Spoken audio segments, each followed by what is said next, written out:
Hi hello അസ്സാം വലൈക്കും. അപ്പോൾ ഇന്നത്തെ എൻ്റെ വീഡിയോ എന്താണെന്ന് വെച്ചാൽ ഒരു കുക്കിംഗ് വീഡിയോ ആണ്. അപ്പോൾ ഞാനിത് ചിക്കൻ ഫ്രൈ ചെയ്യാൻ പോവാണ് കേട്ടോ. അപ്പോൾ ഫസ്റ്റ് ഞാൻ ഈ എണ്ണ ചൂടാക്കിയിട്ട് അതിലേക്ക് ഒരു കറിവേപ്പില ഇട്ടിട്ടുണ്ട്. കറിവേപ്പില നമ്മൾ ഫസ്റ്റ് തന്നെ ഇടുന്നത് എന്തിനാണെന്ന് വെച്ചാൽ നമ്മളിപ്പോൾ ചിക്കനോ ഫിഷോ എന്തോ ആയിക്കോട്ടെ അത് നമ്മൾ ഫ്രൈ ചെയ്യുമ്പോൾ അടി പിടിക്കാതിരിക്കാൻ വേണ്ടിയിട്ടാണ് നമ്മൾ ഈ കറിവേപ്പില ഫസ്റ്റ് ഇടുന്നത് കേട്ടോ.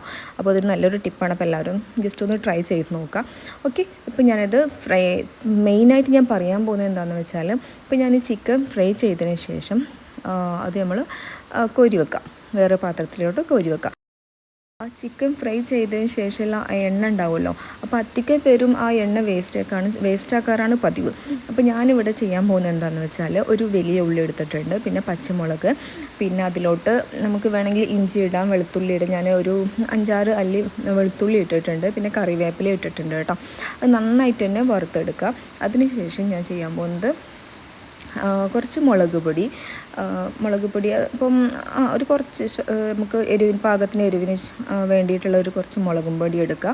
പിന്നെ മഞ്ഞൾപ്പൊടി ഇട്ടിട്ടുണ്ട്. പിന്നെ വേണ്ടത് എന്താണെന്ന് വെച്ചാൽ ഉപ്പിട്ടിട്ടുണ്ട് കേട്ടോ. അപ്പം ഉപ്പിടാൻ ആരും മറക്കരുത്. അപ്പോൾ ഉപ്പിടുക. അതിനുശേഷം നന്നായിട്ട് തന്നെ വറുത്തെടുക്കുക.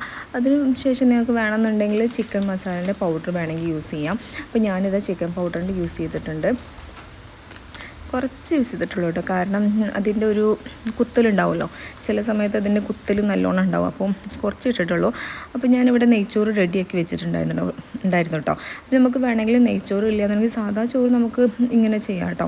അപ്പോൾ ഞാൻ നെയ്ച്ചോറ് ഉണ്ടാക്കിയത് കൊണ്ട് ഞാൻ നെയ്ച്ചോറാണ് ഇപ്പം അതിലോട്ട് ഇട്ടിട്ടുള്ളത്.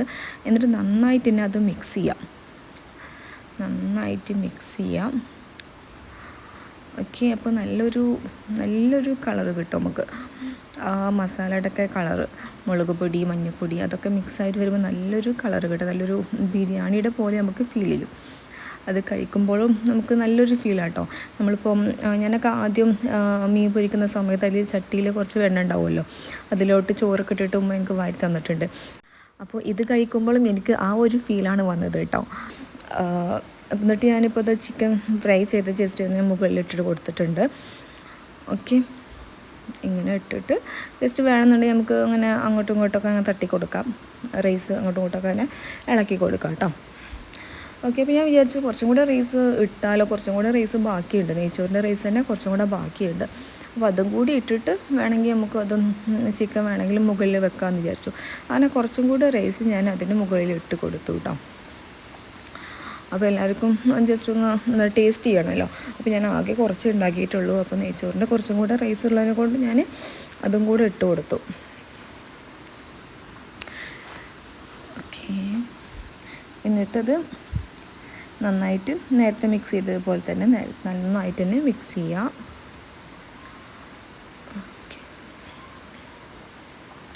അടിപൊളി റൈസ് ആട്ടോ. അങ്ങനെ നിങ്ങളൊന്ന് ജസ്റ്റ് ഒന്ന് ട്രൈ ചെയ്ത് നോക്ക്. ഇത് ചിക്കൻ മാത്രമല്ല, നമ്മളിപ്പോൾ ഫിഷ് ഫ്രൈ ചെയ്യുമ്പോഴും നമുക്ക് ഇങ്ങനെ തന്നെ ഉണ്ടാക്കാം കേട്ടോ. നമുക്ക് സാധാ ചോറില്ലേ, അപ്പോൾ നമ്മൾ ഫിഷ് ഫ്രൈ ചെയ്തതിന് ശേഷം അതിലുണ്ടാകുന്ന എണ്ണ ഇല്ലേ, അതിലോട്ട് ചെറിയ ഉള്ളി, വെളുത്തുള്ളി, ഇഞ്ചി ഒക്കെ കുഞ്ഞു അരിഞ്ഞിട്ട് അതിലേക്ക് കറിവേപ്പിലയും പിന്നെ മുളക് പൊടി, മഞ്ഞൾപ്പൊടിയൊക്കെ ഇട്ടിട്ട് ജസ്റ്റ് ഒന്ന് ഫ്രൈ ചെയ്തതിന് ശേഷം നമ്മൾ നോർമൽ റൈസ് ഉണ്ടല്ലോ, ആ ചോറ് നമുക്ക് അതിലോട്ട് ഇടാം. എന്നിട്ട് ഇങ്ങനെ നന്നായിട്ട് തന്നെ ഒന്ന് മിക്സ് ചെയ്ത് കൊടുക്കുക. അത്രയും ചെയ്താൽ നല്ല ടേസ്റ്റ് പറഞ്ഞാൽ അടിപൊളി ടേസ്റ്റ് കേട്ടോ. അപ്പോൾ എല്ലാവരും ഒന്ന് ട്രൈ ചെയ്ത് നോക്കാം. ചിക്കനേക്കാളും എനിക്ക് ടേസ്റ്റ് ചിലപ്പോൾ ഉണ്ടാവുക ഫിഷായിരിക്കും തോന്നുന്നുണ്ട്. ഫിഷൊക്കെ ഒരുപാട് ഞാൻ അങ്ങനെ കഴിച്ചതാണ് ചെറുപ്പത്തിലൊക്കെ. അങ്ങനെ ചെറിയ ഉള്ളിയും വെളുത്തുള്ളിയൊന്നും ഇട്ടിട്ടില്ല, പക്ഷേ ആ എണ്ണയിലിങ്ങനെ ചോറ് മിക്സ് ചെയ്തിട്ട് ഞാൻ അങ്ങനെ ഒരുപാട് കഴിച്ചിട്ടുണ്ട്. നല്ല ടേസ്റ്റാണ് കേട്ടോ. അപ്പോൾ എല്ലാവരും ഒന്ന് ട്രൈ ചെയ്ത് നോക്കാം. ഓക്കെ, അപ്പോൾ ഇത്രയേ ഉള്ളൂ ഇന്നത്തെ എൻ്റെ വീഡിയോ. അപ്പോൾ എല്ലാവർക്കും ഇന്നത്തെ വീഡിയോ ഇഷ്ടമെങ്കിൽ ലൈക്ക് ചെയ്യുക, ഷെയർ ചെയ്യുക, സബ്സ്ക്രൈബ് ചെയ്യുക. ഓക്കെ, ഇൻഷാ അല്ലാഹ് നമുക്ക് നെക്സ്റ്റ് വീഡിയോയിലൂടെ വീണ്ടും കാണാം. അപ്പോൾ അതുവരേക്കും ബൈ.